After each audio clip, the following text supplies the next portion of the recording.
Let's bring in retired Air Force Special Operations Commander Major Glenn Ignazio. It's always good to see you. Thanks so much for making the time tonight.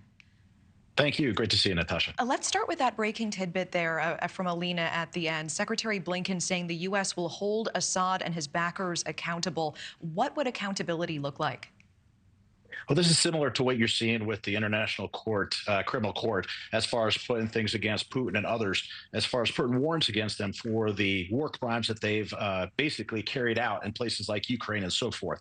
So that's the biggest thing, is that they have to be held accountable. And the other thing is if there are warrants put out, that any kind of resources or assets we have to get them and pull them into the court and basically get our hands on them, all those resources would be utilized to bring them to bear and face the crimes that they have committed. I want to ask about timeline, because from the time rebels started their renewed offensive to the time that Assad actually fled the country, that was just about a week and a half. I mean, for a war that's been in a stalemate for so long, are you surprised at how quickly the Assad regime ultimately fell?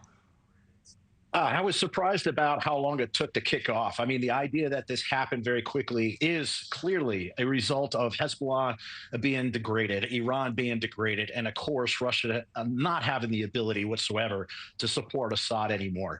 So the idea for them to move this quickly, honestly, that was pretty lightning speed. And I know moving, the speed of those forces is really most critical to take that action appropriately as fast as possible. And they did.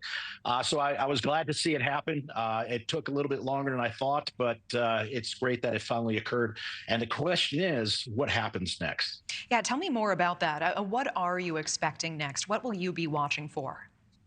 It is an uncertainty because this group originally had connections to Al Qaeda in the past, but the leader Jolani, is one of those that he was actually in Guantanamo Bay for a while, and he's moderated himself a little bit, where he's looking at more of a freedom, free election type of perspective. You have the Taliban contributing in to say they'd like to see an Islamic State. Well, he seems to be a little bit more conservative than as extreme as they have been. But that is the biggest concern, is as long as they are able to vote and put in their own government to rule, would be better. If it goes towards an Al Qaeda or it goes towards to an extreme like the Taliban has, that would be very dangerous for us. But I do know that they are not supporters of ISIS, and that was one of the reasons why our forces have been in that country for a long time, is to make sure ISIS would not surface again. And I think we can keep that at bay. Yeah, tell me more about that, because we know U.S. Central Command conducted 75 strikes on ISIS targets in Syria. Are you concerned about a resurgence of ISIS now?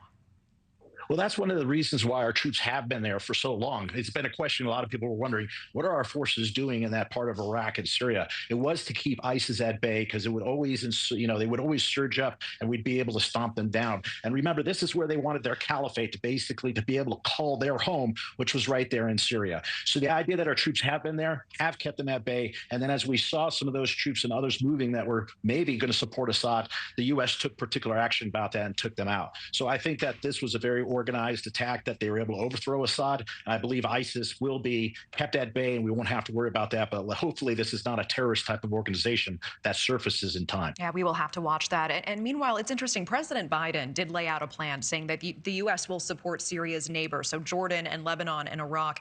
Meanwhile, President-elect Trump has said that he does not want the U.S. involved in Syria. So what role do you think the U.S. will play under a Trump administration? Honestly, I think it's the best thing is not to get directly involved, as President Trump said. And, I'm not political on this, but I believe actionary, it's best to not get involved in their situation.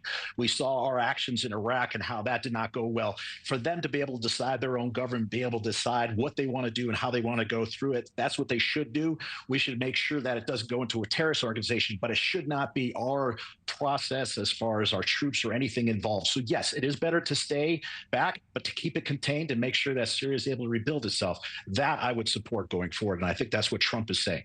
Thanks for watching. Go to joinnn.com to find News Nation on your screen. And don't forget to click the red subscribe button below to get more of News Nation's fact-driven, unbiased coverage.